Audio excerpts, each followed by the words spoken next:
Welcome everybody inside the Brady Broadcasting Studios at 25 East Glen. This is the Jake Feinberg Show. So happy to be part of the program today. In the annals of guitar players, each has their own individual sound. Most beg, steal, or borrow licks they learned along the way from guys like Otis Rush, Wes Montgomery, and Chet Atkins. Then the individual takes over and takes all they have learned and adds their own unique twist, which helps sets them apart from the 5 billion other pickers out there. My guest today is no thief, but a master of blending, which he got from an early age in the Midnight Moonlight when bleed-through radio stations would come across his dial, streaming the sounds of Butterfield and Coltrane and the Kingston Trio in a free-form radio assault. When my guest picked up his axe, he began to assimilate and ease into different musical settings. He came of age when surfing psychedelics were conjoining with the British invasion, when Tiny Tim opened at the Isle of Wight, followed by Miles Davis. Diversity through musical language is my guest's forte. Space is relished so he can push melodic improvisation with Brian Blade at a blues tavern in Somerville in the late 90s, while this host sulked in his beer, not yet attuned to the broad palette that improvisational music really is. After college, I started to collect LPs, which is no longer a commerce-based industry like it is in Europe, where the echoes of Ebhard Weber and Stefan Grappelli became links in a chain that is a daisy chain of Barney Kessel and Tal Farlow, Kenny Burrell, and John Lee Hooker. My guest is relentless and adaptable to the economic realities of music. He fits in well and takes a lead. He plays good rhythm and he can improvise. He probably could solo the whole show, but my guest always surrounds himself with cats who can stretch out, play a standard in any tempo, and pass the P's like the JBs. He's coming to Tucson to educate and pay tribute to jazz legend Jim Hall, who now talks with the spirits about who's putting in time on planet Earth. Bill Frisell, welcome to the Jake Feinberg Show. Wow, that was quite an introduction, I have to say. I got out. Can I quote you on some of that? That was awesome. Yeah, well, it is awesome, and I hope it's somewhat accurate. I mean, a lot of this stuff is just sort of done after I've done 300 interviews with cats like yourself. I hope some of it's accurate.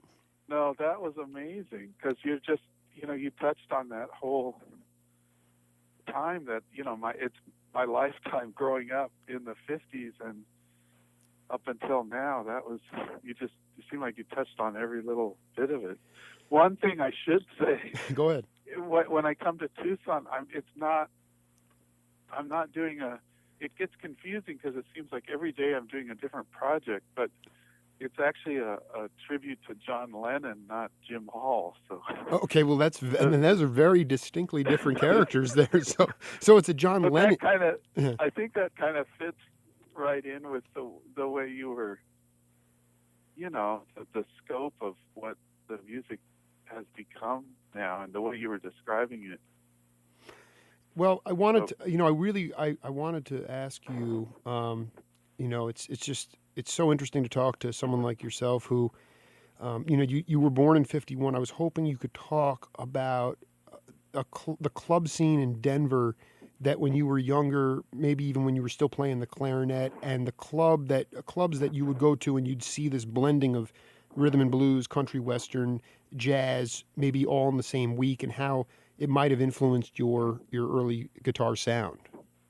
Well, yeah, like you said, there was the radio for one thing, which was there was just all this stuff happening simultaneously. I mean, even on the same station, like you said, Tiny Tim and then Miles Davis. That wasn't that uncommon to hear that kind of a juxtaposition of stuff. But there was one place in particular.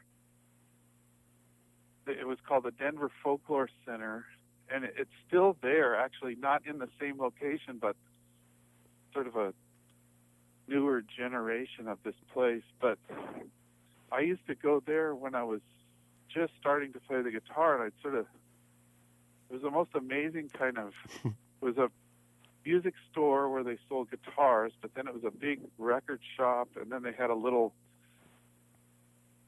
like a little stage where people would play, and it was just this kind of a meeting spot for everyone. And I was too young. Well, I ended up playing there much later, but when I was younger, I'd go and just kind of stand around and try to pick up on what people were talking about. I mean, that was where I first heard about Paul Butterfield, and then, then I overheard somebody else saying, yeah, well, if you like Paul Butterfield, you should check out this. There was a compilation of Chicago blues and just, and then there was jazz stuff there and folk, and everything was just all under the same roof, and it just didn't seem weird that it was, there weren't those kind of walls put up around everything. Yeah, I mean, as a 36-year-old, sort of in this younger generation, I am frustrated horribly by the labeling and the barriers that the idea that you were marinating in all of this stuff, to me, is the reason why you have such a unique sound, because it wasn't all stratified. I mean, my engineer today, he was a DJ radio host in Tucson in 71, and you had, I mean, I get it. I mean, some of it's commercial. There's a lot more breaks. There's not as much rhythm, but I mean, you could literally go for an hour and hear everything on one station. You could just lay in your bed. It was unbelievable, and I just feel like that kind of stratification is not helpful to music, because it's a universal language. Am I right? Yeah. I mean, I know it's frustrating, but then I know it's necessary that we use words to describe something, to describe music. I mean, we have to somehow tell people about it, like what you're doing right now. But when they use it, when the words are, you can't really describe what music really is, and for me it's always been this, it's just so huge. It's well, you see, as I'm struggling to try to find the words right now, I mean, when I play, that's how I really can communicate. I feel like, in the truest sense, that's my voice. And so when you try to break it down into words, it always seems to make it smaller or box it in or something. So.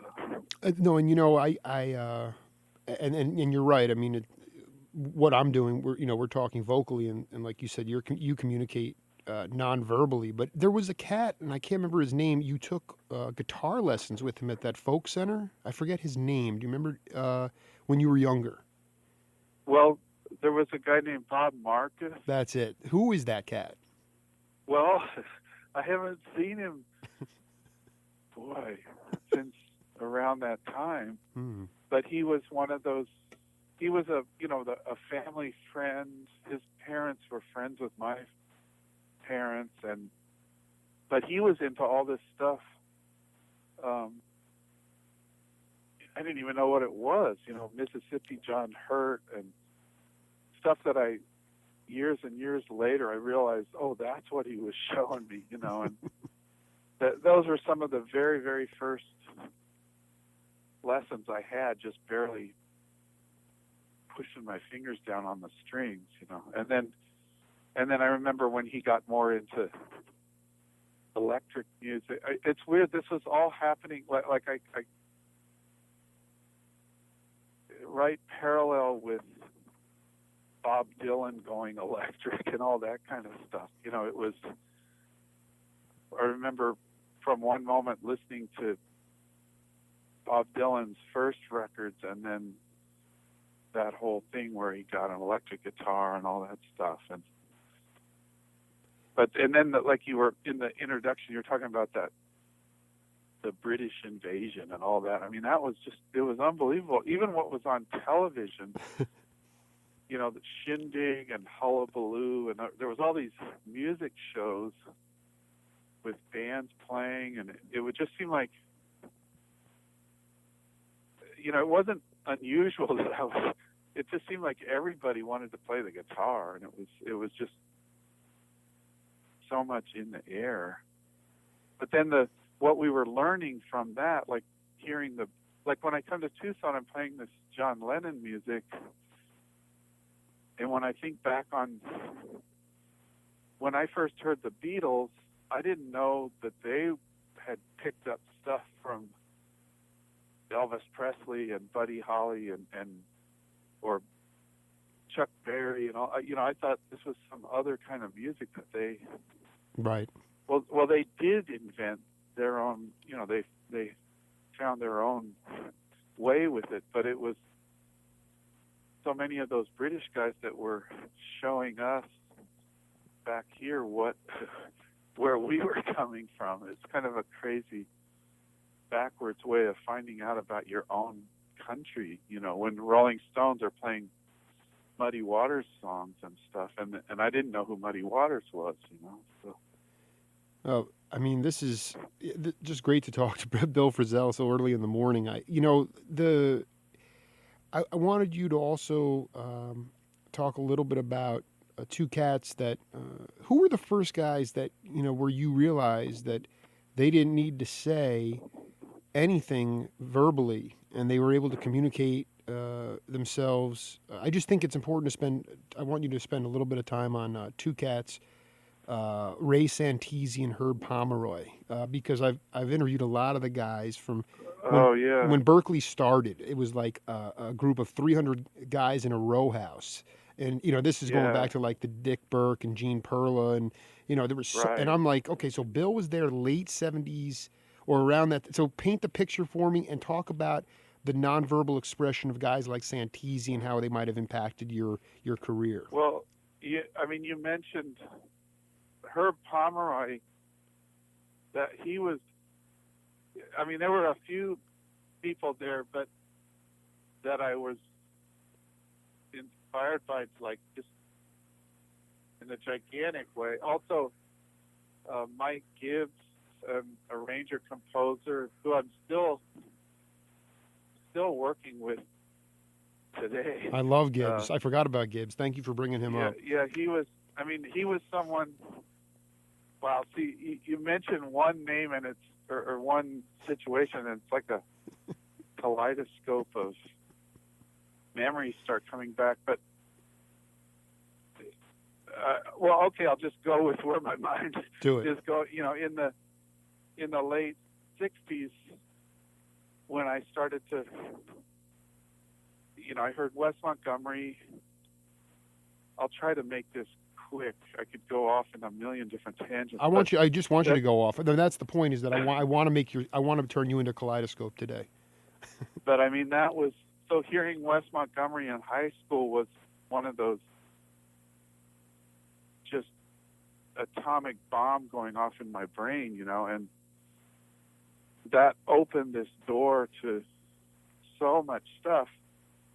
And so I heard him. I got just way off into that, and then he was coming to Denver to play at this Red Rocks amphitheater, where I'd also heard Jimi Hendrix play.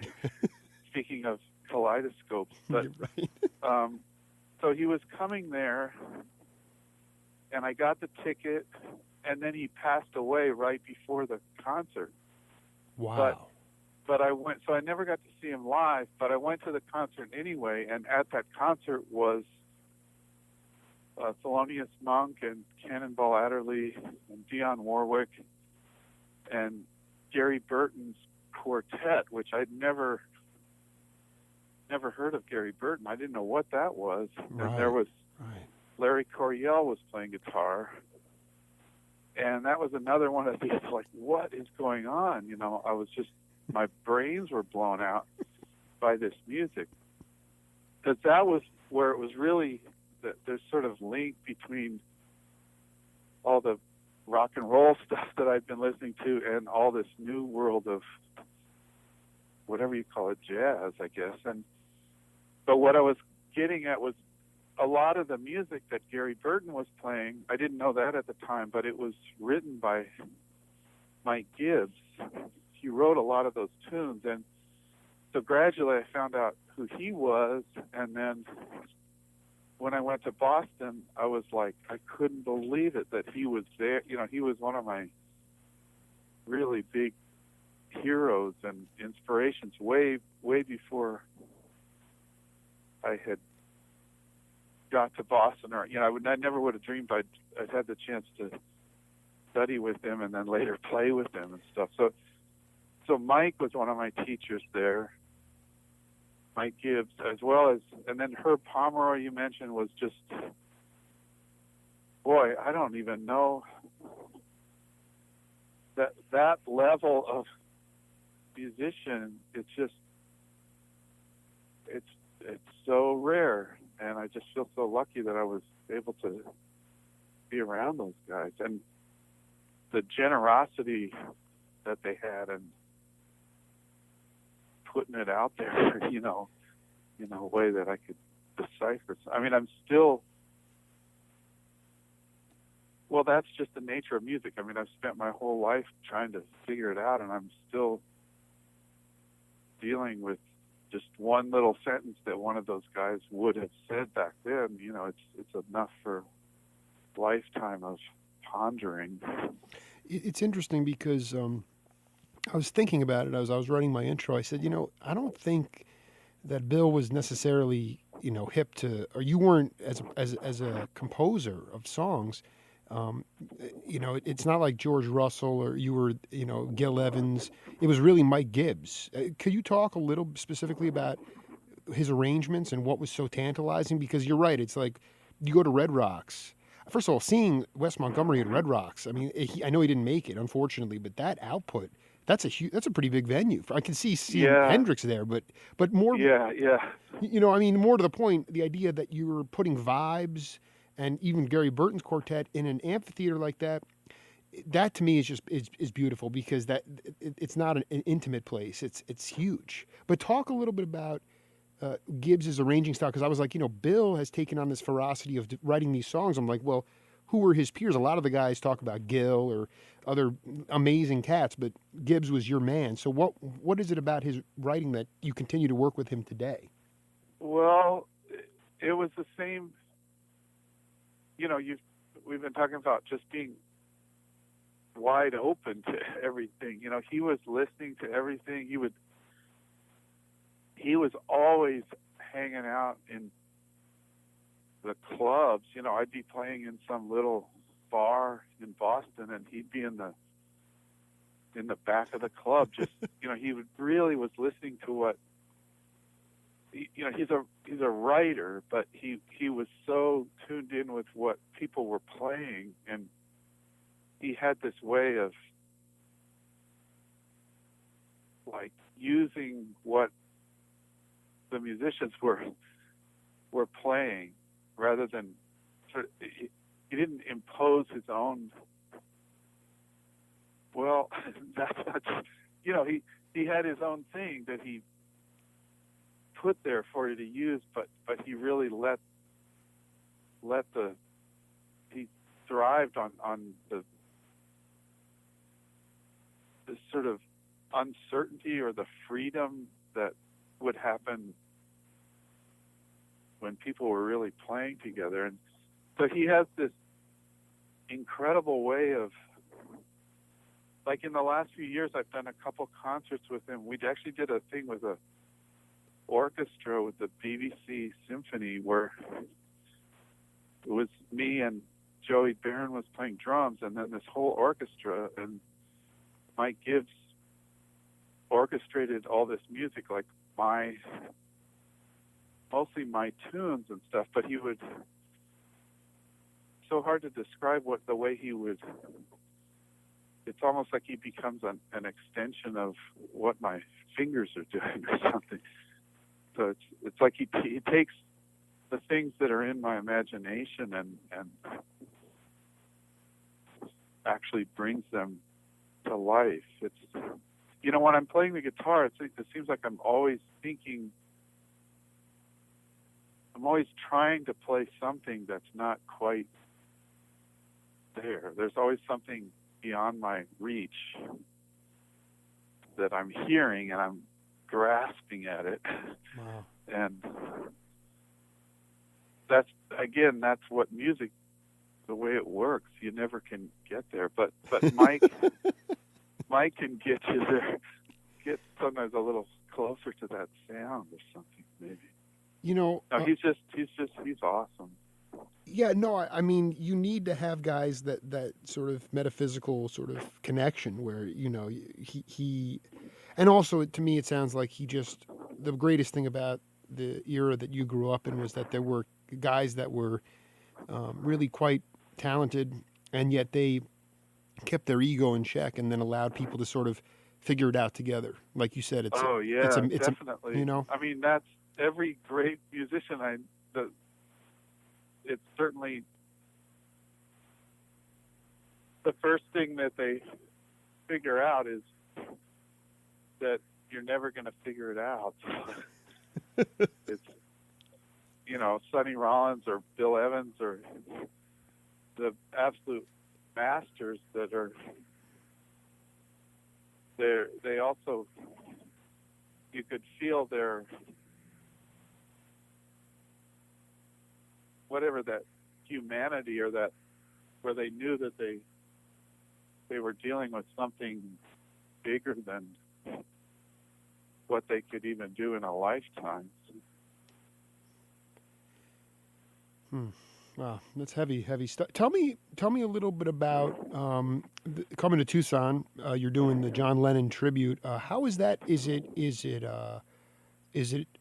Talk a little bit about how that's going to look. It's at the Fox Theater, and I know you're doing a gig up in Phoenix or around Phoenix. Is that the same Lennon the night before? Yeah. Can you talk a little bit about how that's going to look? Well, that's been an amazing thing. Like, after all this time, that was what I loved about your introduction, because you sort of went through this whole, now I've been playing the guitar more than 50 years, right? But and things went so fast from the moment I heard surf music to then I heard the Beatles on the Ed Sullivan Show, and then I heard Jimi Hendrix, and then I heard Wes Montgomery. That all happened within like 4 years. Things were just coming at me so fast when I was young, and then now at this point in my life, like, to actually go back and look at some of that music that got me started in the first place, it's really an amazing, because I played some Beatles songs and stuff, but I didn't really, I didn't play them the same, like some Thelonious Monk song that I've played thousands and thousands of times over and over and over again, trying to figure it out. And I never did that with what I was doing at the beginning. And now, after all this time, for me to go back and look at that stuff, it's kind of blowing my mind. The way, looking at it through the lens of this whole span of time. And knowing that you want to give a presentation that's fresh, and so you want to do it. There's challenges which are good, But yeah. And I'm not trying to change the music or anything. All I'm doing is just playing the songs, but it has, but using the language that the band has together, and whatever my own language that I'm working on. But what it is that's great, Bill, is that you have documented this so well, and all the powerful mind expanding experiences that you had, going to see Sonny Rollins. You have this great write up of all these different these life changing, musical changing experiences in your life, and you actually viscerally felt that. It was inside your soul. And then you took it and applied it to your apparatus, the same way Pat Martino did. I mean, I think that's part of the goal of my show, is just to sort of say, listen, when Pat was starting out with Willis Jackson or Red Holloway, they'd finish a set, go and take a bathroom break, and they were pulling out, and Red Holloway was taking out his false teeth. you know, and Yeah. it's like we're all human beings, and we're all struggling in the way of trying to search and find authenticity. And I think you guys are one of the few bastions left that can actually are unfiltered in talking about your growth and your experience. And so for me, it's like I think it's great. Not only is it education, but it's being able to play music. I wish it could be personally in a beer tavern somewhere, but I realize now, they're nicer venues and things like that. But I know you have Well, I've yeah, go ahead. playing plenty of those too. No, I know. You And know. Bill, I know you, Phyllis, I know she said you have another interview, Oh yeah, I but think it's coming any second. we've barely scratched the surface. Is there a way we can do another part? Because there's a ton of other stuff that I wanted to talk to you about. Yeah. If you want to just talk to Phyllis, and we'll try to figure out something else. Yeah, I was even thinking, I'm not sure what your schedule's like when you're in Tucson, but I'd love you to come into the studio if possible. Oh yeah, that might. I don't know what the travel situation will be, but maybe that would be great to see you in person. I would just love to meet you, man, because I just, and like I said, everything from Curtis Folks to Paul Motian to Northern we haven't touched on anything yet. So let Phyllis know you had a good time, and then we'll try to link up part two either on the phone or in person. Would be great. Okay, great. All Well, right. thank you so much. All right, brother, man. I'll see you over there. Talk to you soon. The Jake Feinberg Okay, Show. bye. Bye, bud. Bye. This is the Jake Feinberg Show. We'll see you all in a little bit. This is the Jake Feinberg Show, and we'll see you all in a little bit.